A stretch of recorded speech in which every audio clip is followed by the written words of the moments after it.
Bismillahirrahmanirrahim. Assalamualaikum warahmatullahi wabarakatuh dan salam sejahtera. Bertemu kita sekali lagi dalam sejenak minda Julai. Sederap kita melangkah dalam era pandemik yang masih belum berkesudahan. Harapan saya semoga semua warga sentiasa patuh kepada SOP yang ditetapkan dan memberikan komitmen sepenuhnya kepada universiti watan kita. Kita mulakan dengan aktiviti yang berlaku di sekitar kampus sepanjang Jun lalu. UKM melalui Hospital Pakar Kanak-Kanak atau HPKK terpilih menjadi hospital khusus untuk rawatan COVID-19. Selain itu, pasukan perubatan HCTM juga terpilih menjadi projek perintis program vaksinasi bergerak ke Johor. Pastinya kita merasa bangga apabila melihat alumni ketua pengarah kesihatan sendiri turun padang untuk menyuntik vaksin kepada masyarakat.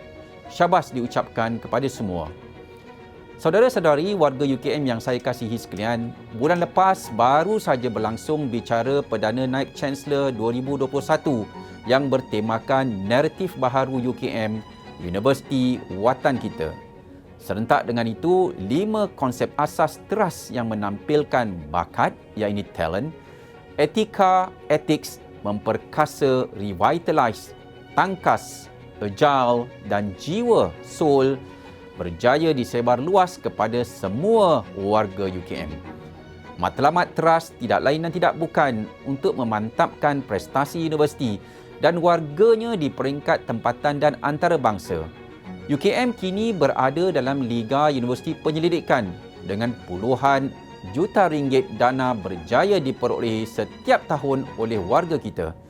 Penyelidikan berimpak tinggi ini telah melahirkan ramai penyelidik tersohor negara selain berjaya menyumbang kepada peningkatan kesejahteraan masyarakat. Kita akan pastikan kecemerlangan UKM sebagai universiti penyelidikan akan terus diperkasakan. Namun timbul persoalan di sini. Polisi telah pun dirancang apa yang bakal dinikmati oleh semua warga universiti watan tercinta kita ini.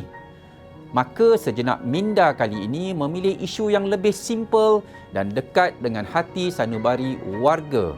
Ya, KPI dan naik pangkat. Saya mendengar masalah warga memohon jawatan profesor atau profesor madya terpaksa menunggu beratur panjang untuk dipanggil temuduga sehingga hampir nak berpencen. Jadi timbul persoalan di sini dalam kalangan warga.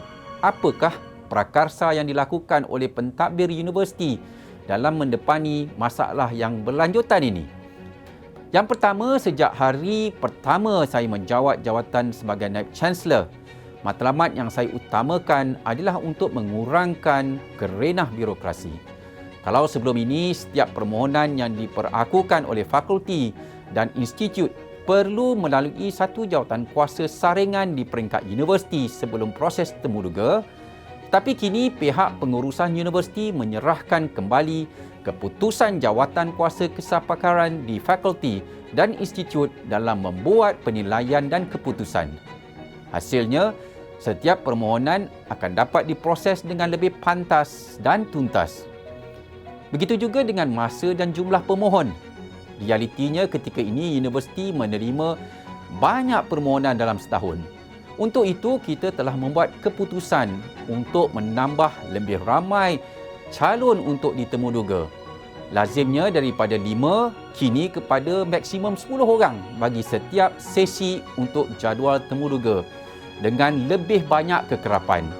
Asalnya kekerapan ialah sekitar 3 kali setahun, tetapi kini telah pun diubah kepada 4 kali setahun.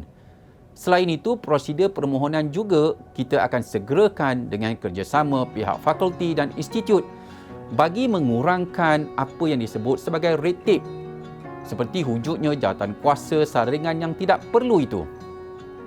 Namun, bagaimana pula untuk menilai sumbangan warga kita yang kepakarannya sangat ditagih oleh penggubal dasar dan media massa serta masyarakat?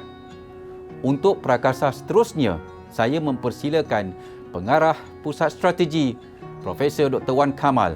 Silakan, Prof. Baik, terima kasih yang berbahagia Profesor Datuk Naib Chancellor Isu tentang kesetaraan, khidmat dan sumbangan telah banyak kali dibangkitkan kalangan warga. Isu tentang pandemik, pembalakan di Tasik Chini dan perubahan iklim, semua ini banyak menuntut sumbangan warga UKM untuk kehadapan. Ada warga kita yang memiliki kebitaraan dalam menerbitkan buku karya asli berbahasa Melayu, penulisan di media masa tempatan dan global, juga penerbitan kertas polisi. Bagaimana untuk kita menilai penerbitan ini berdasarkan nilai setaraan yang adil dan signifikan? Hasil kerja ini sewajibnya mempunyai nilai tersendiri atau boleh disetarakan dengan jurnal berindeks. Di samping itu, keterselahan dalam sumbangan kepada komuniti akan kita ambil kira sebagai suatu kelebihan.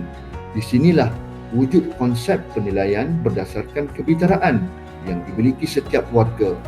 Setiap warga memiliki kebitaraan tersendiri dalam menaikkan nama universiti seperti pakar bedah, sukarelawan, ahli agama, atlet sukan, malah ikon media sosial. Semua kelebihan yang dimiliki warga ini mampu menyerlahkan lagi sumbangan UKM kepada negara. Bagaimana pula kaki tangan pengurusan dan profesional dan pelaksana kita untuk dinaikkan pangkat? Ya, selain kenaikan grade, peluang terbuka luas untuk melihat kumpulan ini memegang jawatan kanan seperti timbalan pengarah PTJ atau timbalan pengetua polis penginapan berdasarkan kepakaran dan kebitaraan yang dimiliki. Tugas untuk menilai semula ini sedang dilakukan oleh Pusat Strategi dan Bahagian Sumber Manusia untuk memperhalusi kriteria kenaikan pangkat sistem penilaian prestasi universiti SPPU bersetuju yang digariskan seiring dengan semangat teras dan prakasa Bintara UKM. Warga UKM, adakah anda telah bersedia? Terima kasih Prof Wan. Saya yakin dengan pasukan mantap pengurusan universiti yang ada ketika ini, tiada satu pun warga kita akan ketinggalan.